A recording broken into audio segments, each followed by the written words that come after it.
Ukraine Defense Contact Group meeting with the ministers Boris Pistorius from Germany, John Healey from UK, and Denis Shmyhal from Ukraine. After the statements, we'll have time for a few questions, and we'll start with Minister Pistorius. Yes, thank you, and welcome, Dennis and John. It's good to have you, good to being together all day long and having very good discussions during the day. Today we continued our consultations about our support for Ukraine. It was the fifth meeting conducted under the joint leadership of the United Kingdom and Germany. Again, we achieved good results and sent a clear message. Dennis, Ukraine can continue to count on us. Thank you, Dennis, for your briefing on the situation in Ukraine. Shortly before the onset of winter, Putin is once more deliberately destroying power plants and other energy infrastructure in Ukraine. We have seen this happen in previous years too. It is a particularly malicious way of terrorizing the Ukrainian people. Germany is supporting Ukraine with around 9 billion euros this year, and we will continue our support at this level on this level. From this amount, we are currently preparing a package worth 2 billion euros. It will contain missile defense systems, state-of-the-art radar technology, and ammunition. We also participate, of course we do, in Pearl, the prioritized Ukraine requirements list with an investment of $500 million. Air defense is at the very core of our support and has been being from the beginning of the war on. We will therefore continue to invest in Ukraine's air defense and counter-drone measures. And with our enduring action on air defense initiatives, we are inviting our partners to support projects in the area of air defense. Clearly, Ukraine's defense industry is powerful and innovative. It is worth investing in, and we will help turn creative developments into reality and make proper use of existing capacities. Germany is providing 400 million euros for the procurement of long-range drones. This helps Ukraine engage Russian logistic assets beyond the front line. We are seeing some success. There is a food shortage in Russia that affects the Russian military too. It's becoming increasingly difficult to Putin at home to sell this war as a success. We can and want to learn from Ukraine and benefit from its experience. This is at the heart of the cooperation agreement signed by Dennis and me. We are intensifying the collaboration between Germany's and Ukraine's defense industry. We are promoting cooperation on research and technology development. That way, we are facilitating the exchange between our two countries and industries. We are making work and study visits easier, for example, and we are promoting armed forces cooperation on training and on mutual logistic support. While this supports Ukraine, the knowledge and technology transfer strengthens our own defense capabilities as well. We are also launching a modernization initiative. Its aim is to increase the combat power and the service life of the land systems we already deliver to Ukraine. Major combat systems such as main battle tanks and infantry fighting vehicles are to be upgraded to comply with the latest standards. Those include new guns and innovative sensors. The upgrades will primarily be conducted in the existing maintenance in Ukraine. Ukraine's defense industry will be, of course, involved in this. This will be an investment in the long-term build-up of Ukraine's armed forces, and this means it will last even after a potential ceasefire. John, Dennis, thank you for your very close cooperation. Close coordination with partners does make a difference. We continue to stand firmly by Ukraine. Thank you. Thank you. Thank you. Good afternoon, everyone. Today, over 50 nations came together in the Ukraine Defence Contact Group, a powerful demonstration of our broad and enduring support for Ukraine and their fight. Our mission remains as strong and as clear as ever. First, to ensure that Ukraine's armed forces have what they need to fight. Second, to work to secure peace for tomorrow. And third, to stand ready to step up still further. But until peace comes, Ukrainians, both military and civilians alike, continue to fight with huge courage. So our determination must match their defiance.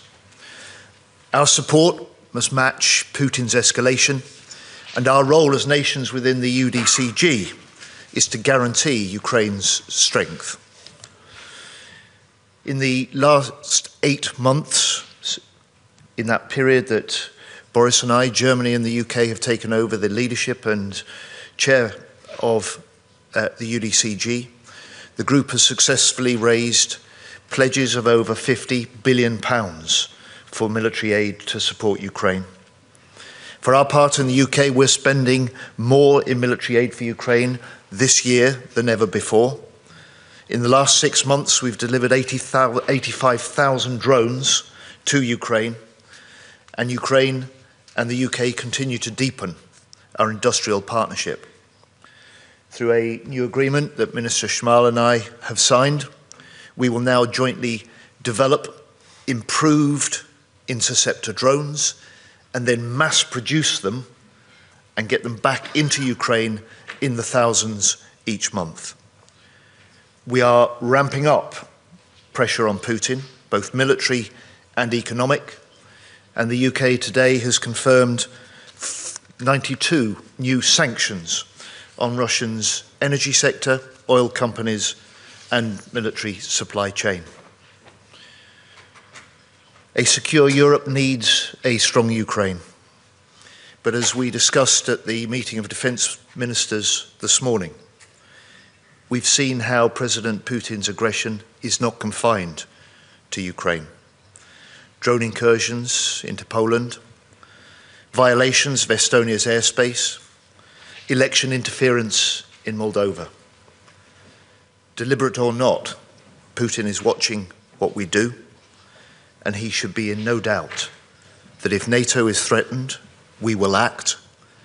He should be in no doubt we will stand with Ukraine for as long as it takes. Thank you. Minister Shmyhal. Dear colleagues, Secretary Healy, Minister Pistorius, today we held the 31st Ukraine Defence Contact Group meeting. UDCG remains the most important platform for coordinating international military aid to Ukraine. Dear John, dear Boris, thank you so much for your co-leadership on that platform. Ukraine is committed to peace, but we all understand Russia remains the greatest threat, not only to Ukraine, but also to all of Europe. That's why we had to act together.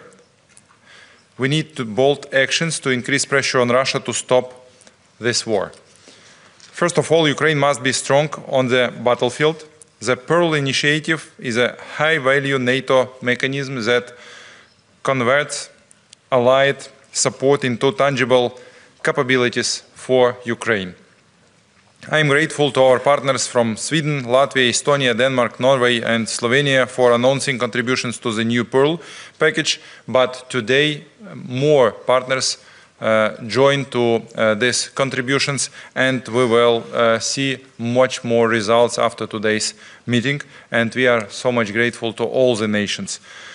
It will enable us to procure the weapons we urgently need to save more lives.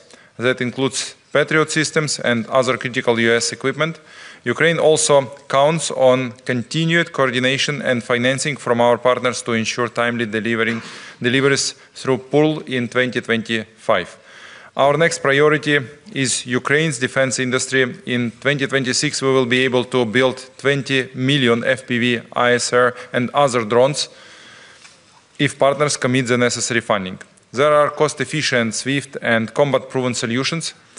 I want to thank the UK for our active cooperation in the field of interceptor drones and for providing, as Secretary Healy announced, 85,000 drones this year. Today we also signed an important memorandum with Germany to strengthen defense cooperation between our countries. Thank you, Minister Pistorius. These are concrete steps to repeal Russian aggression and build an effective arsenal of democracy. Another important point today, a memorandum was signed regarding the Nordic-Baltic initiative to provide equipment and training for Ukrainian brigades on the territory of Poland.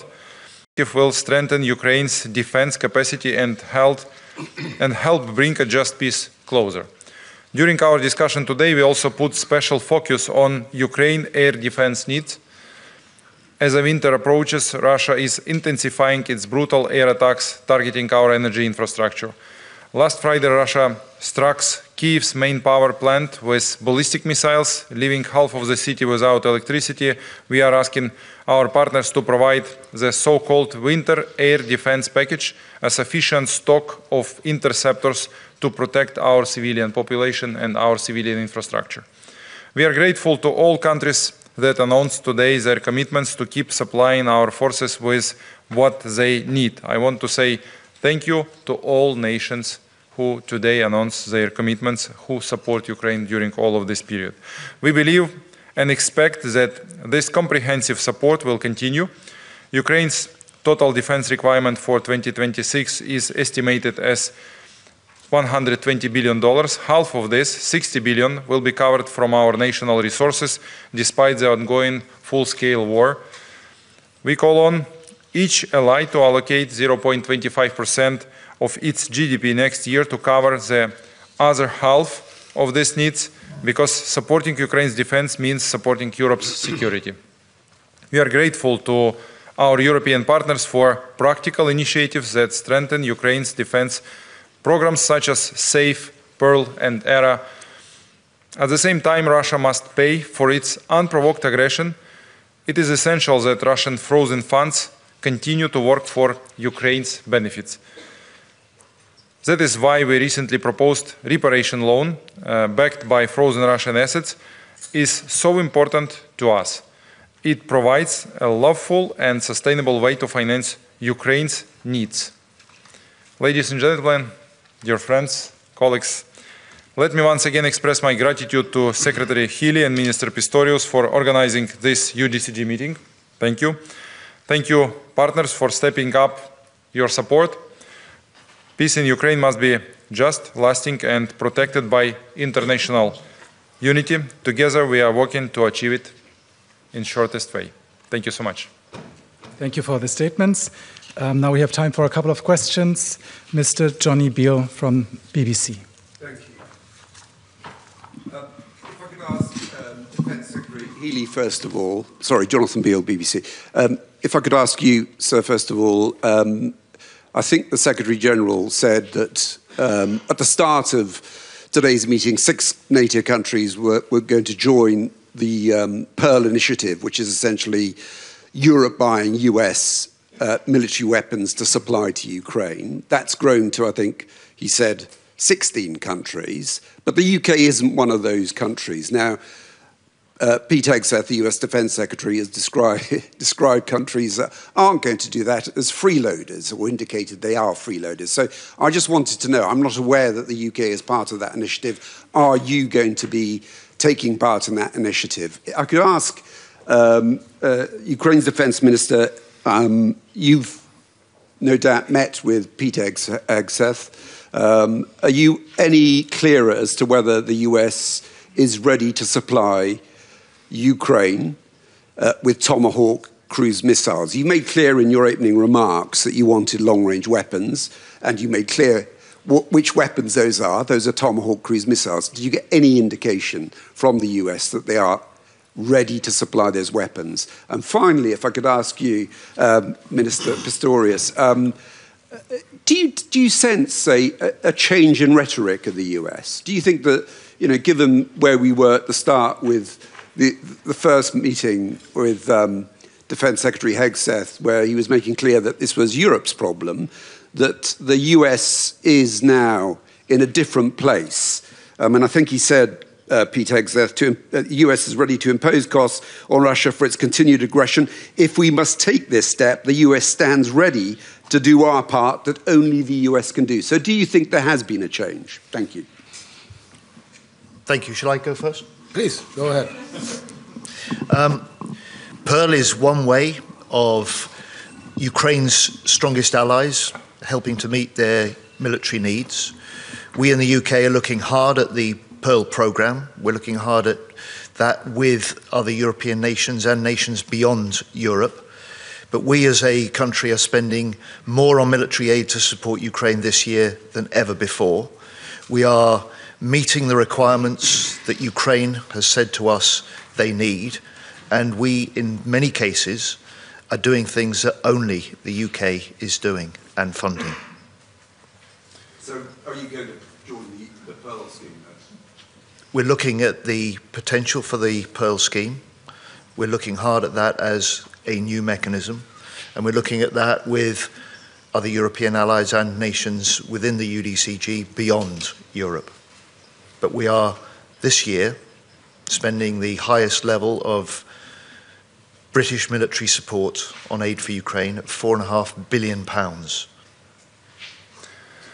So we discussed today successful results of deep strike operations, which Ukraine provide by our own drones, deep strike drones, and actually we count that we destroyed 20% of refineries on Russian territory, and it brings them to the deficit of gas and gasoline on their gasoline stations.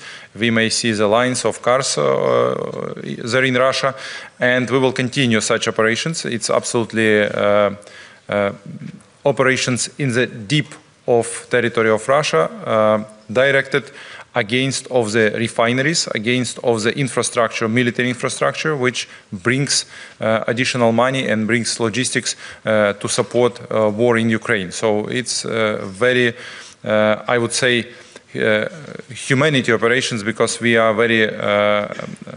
very precise in our operations and very carefully looks and plan these operations. But it's not enough to create pressure on Russia to stop this war, to bring Putin to the negotiation table. We need to do more, and it should be like a combination of sanctions, of deep strike attacks, of pressure on the front line. So deep strike attacks should be combined with deep strike weaponry, missiles of our partners.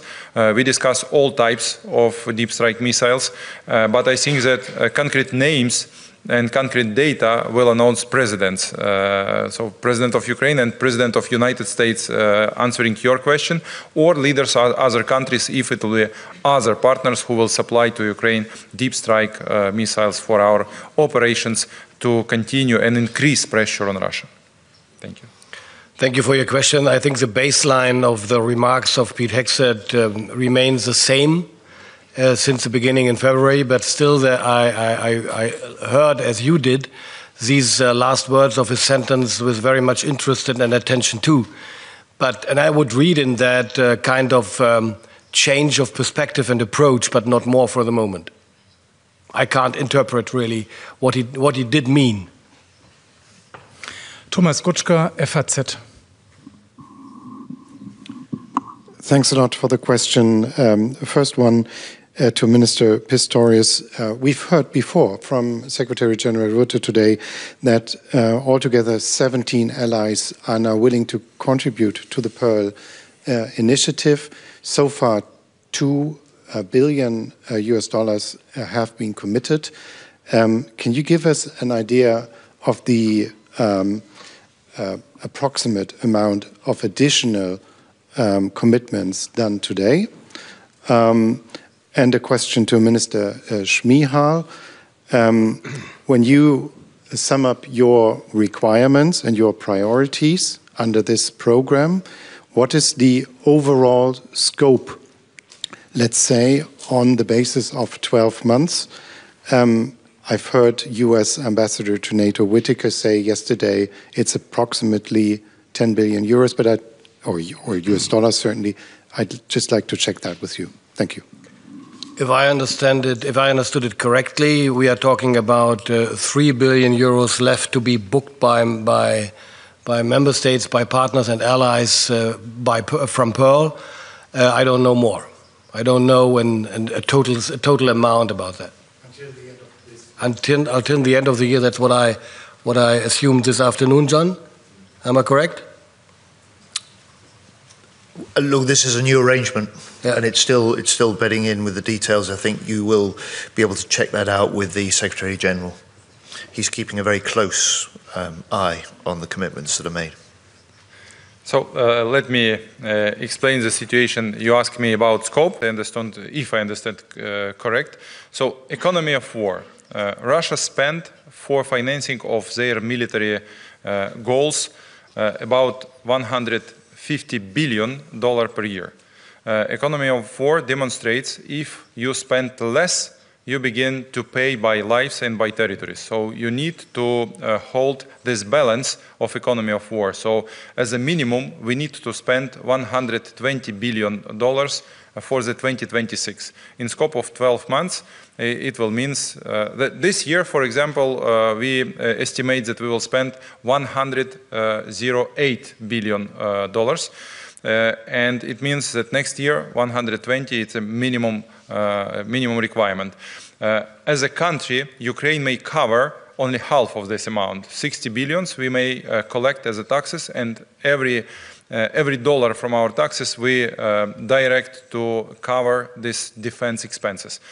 So other amount we need to collect together with partners. So we need to fundraise this money, and it will be divided for Pearl project, for European producers to produce European types of weaponry, and for Ukrainian producers to produce Ukrainian drones and Ukrainian weaponry. So in which proportions we will calculate for the next year, but the scope of needs, of financial needs, is actually so as I explained. Sergei Sidorenko from European Pravda. Sergei Sidorenko. I have two questions, if I may. One is about, let's say, a change in perception of Ukraine by our partners. Do you see that Ukraine is perceived as a contributor in pan-European security after attack on Poland? And because to me it is important, as a contributor to European security, should have a place in NATO. How do you see that? And regarding Pearl, that is, first of all, to our Prime Minister. До речі, з днем народження, Денис Анатолійович. I just wished a good birthday to our Minister of Defense, still Prime Minister in my memory. So how do you see, what would be an evolution of Pearl next year? Because we see that now it is planned for this year. Would it be continued? Would it be expanded? Would it be like just the same next year? Thank you. I think that maybe first half of the question to our friends, and the second half I will explain, if I may. So, please. Shall I go first? The first half, the simple answer to your first question is yes. When I argue that a secure Europe requires a strong sovereign Ukraine, what Ukraine is teaching us in the way that we can see the rapid evolution of the nature of warfare, the leading edge innovation that Ukraine and battlefield techniques, for some time we have been able to learn from Ukraine. And Ukraine is increasingly recognized and understood to play a part in the training of other NATO nations' forces and in recent moves to respond to incursions into NATO airspace. Ukraine has stepped up, responded in practice, and I think is helping to demonstrate more clearly to more people how the Ukraine is fighting for its future, but the unique leading combat experience that it now has means that it can already and will in the future make a huge contribution to the security of Europe more generally. I couldn't agree more. Thank you so much. Thank you for this high estimation.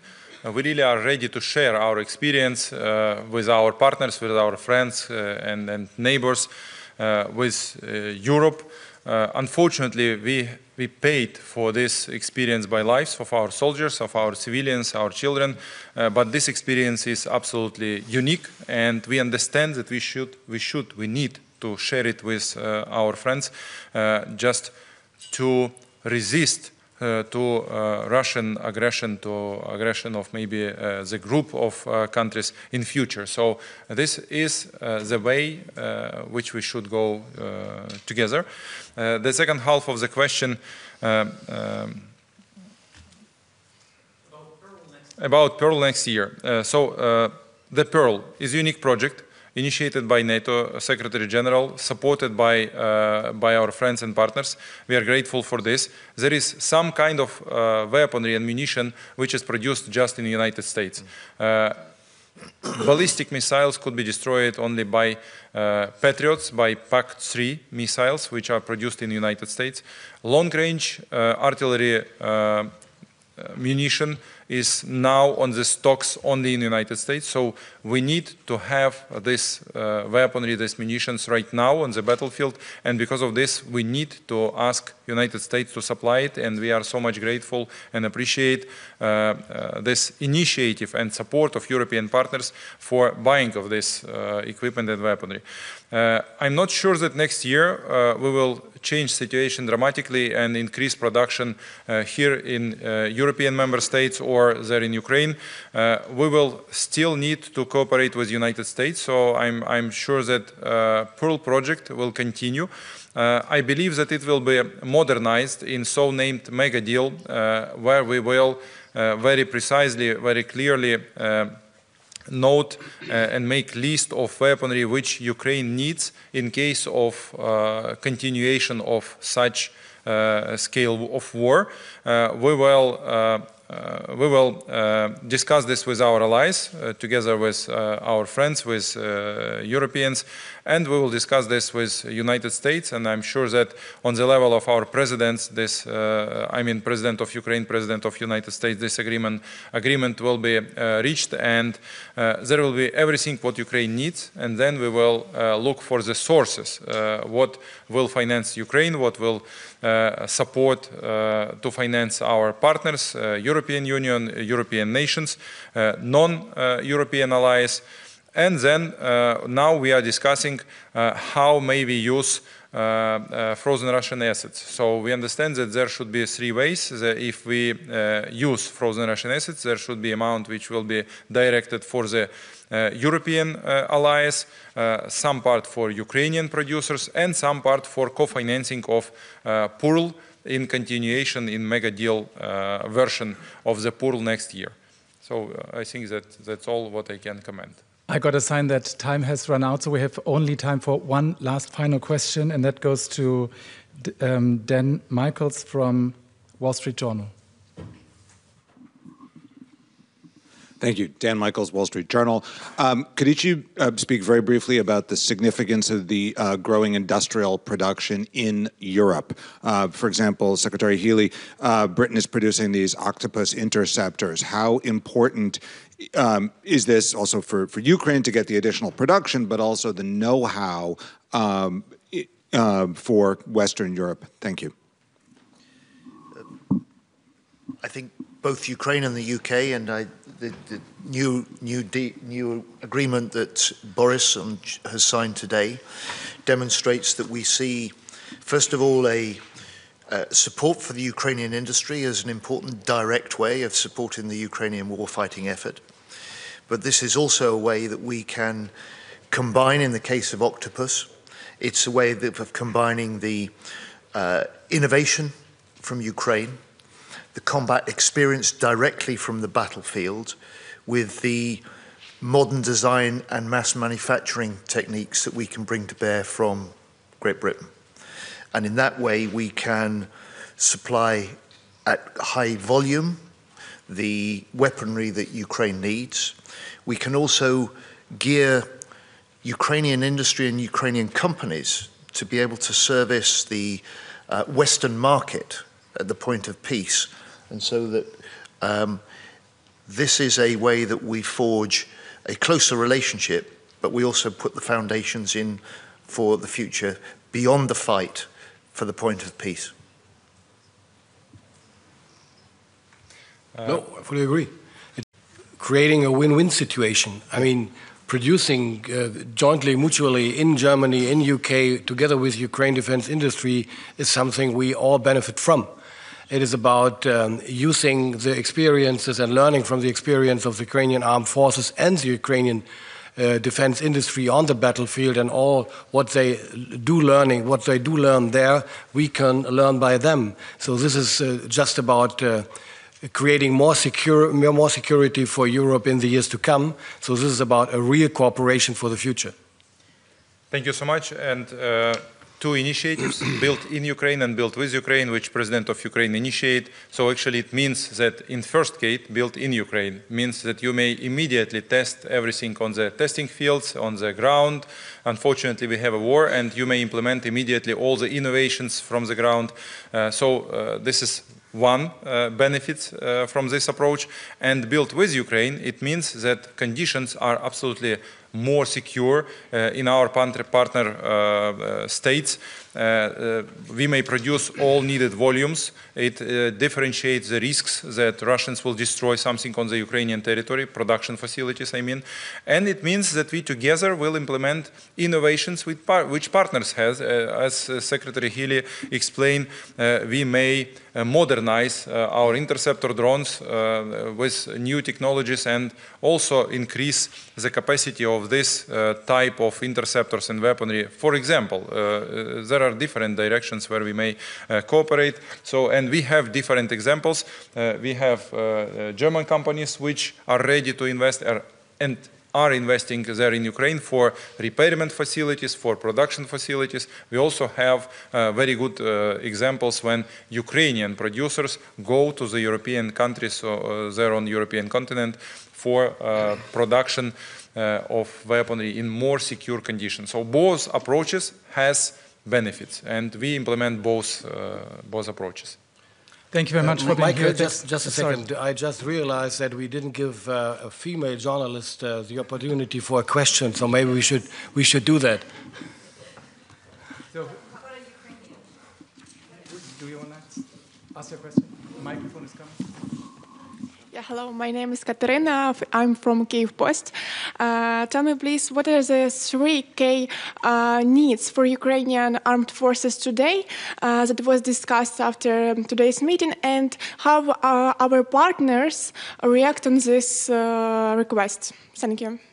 So 3 main priorities: FPV drones for the front line, and FPV ISR drones to hold the front line. This is number 1 priority. It's existential priority. The second priority is interceptors, drones and missiles. We ask partners for finances for producing of the drone interceptors, and Secretary Healy announced that we will produce one of the type of these interceptors together, and plus missiles to intercept ballistic missiles, cruise missiles. So we ask it from partners from Europe and from United States. And the third priority is a deep strike. And again, finances for the production of the Ukrainian deep strike drones. And the second direction in deep strikes, this is missile for deep strikes, and we discussed this. You may name it's very famous names. We ask for all of this, and why we ask this? For precise, more massive hits on Russian military infrastructure and on Russian refineries, just to continue pressure on them. So this is 3 main priorities which are absolutely natural, and we discuss this with our partners, and we are grateful partners take it into attention very, very carefully. Thank you for this. Thank you. Thank you very much. Thank you all.